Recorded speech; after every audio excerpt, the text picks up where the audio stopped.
So long, and thanks for all the fish, Berkeley. March 21st, 2006. The day Layla Hassan drops out of college. That's right, Professor Moore. I'm not finishing that Jane Eyre paper. I got a job, and I'm headed to Philly next week. This whole classroom thing, it's not for me. Mom and Dad are freaking out, but they'll accept it. I'll be working towards something real, making real money, and I'll be closer to home. Not that I'll visit any more often. Sophia promised there'd always be a place for me at Abstergo, as long as I show them what I can do with a circuit board and a pair of pliers. Sure, I'll have to work my way up to a place on her special project, but that doesn't matter. It won't be long before she or her father, Mr. Alan Ricken, notices what I'm capable of and asks for my help on the Animus.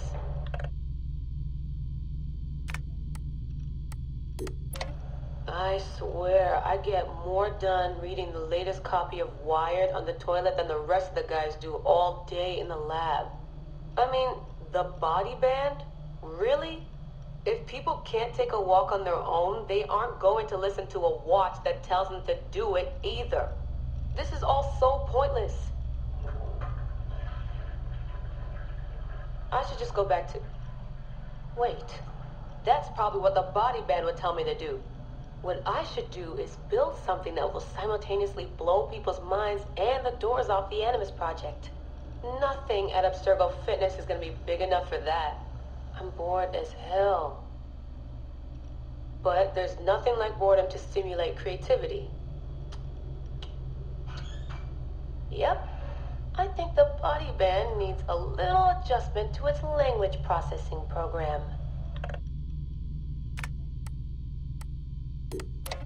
The right decision always feels like home. My stuff's the same. My locker smells the same. It's like I never left. But I did. And I can never unlearn what I know now. How will it change my work at the Historical Research Division? Hard to say. All I know is that it will. Our Dom booked us a lunch.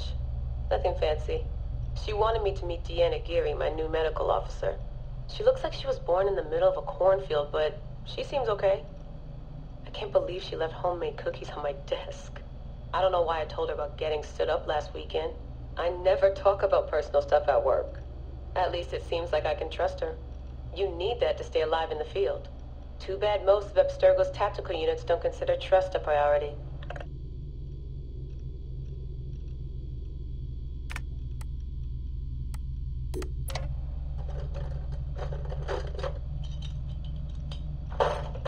Aho, The portable Animus. No mention in the official credits, but all those emails, all those middle-of-the-night phone calls from Madrid, there's a lot of me in there. Sophia, if I'd known you just wanted to strip mine my brain and leave me in the dark, I never would have followed you.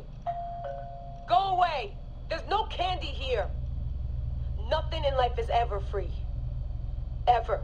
The Animus. I can tell. I know it wouldn't have worked without my advice. Just look how they did the heat sink, the VRMs, the high amperage rating by transistor. It was me who told them it would offset failure of the... What's this? Hello there, DNA reader module. Are you ringing my doorbell? Maybe there's some candy here after all.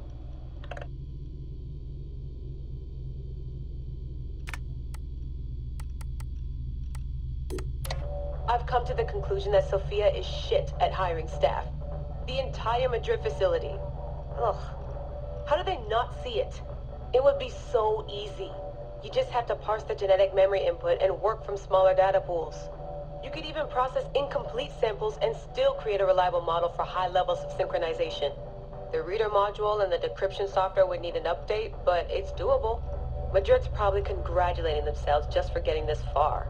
Meanwhile, I'm partying with some congealed veggie curry, 3 plasma screens, a disassembled Animus, and Raw Victoria's debut album on loop. Sahete. Dee will be mad when she sees how I use Milton's DNA, but what did she expect when she asked me for help?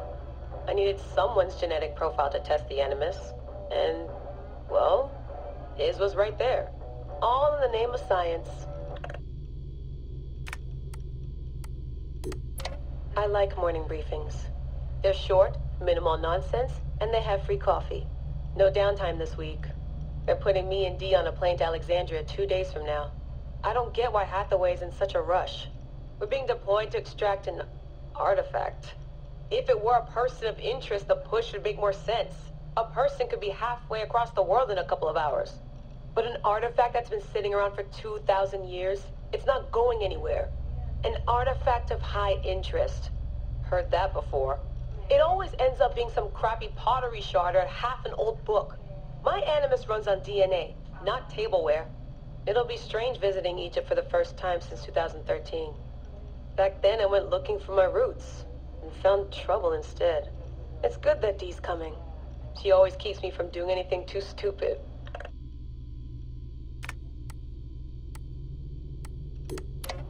Turns out the artifact of high interest is also a person of interest.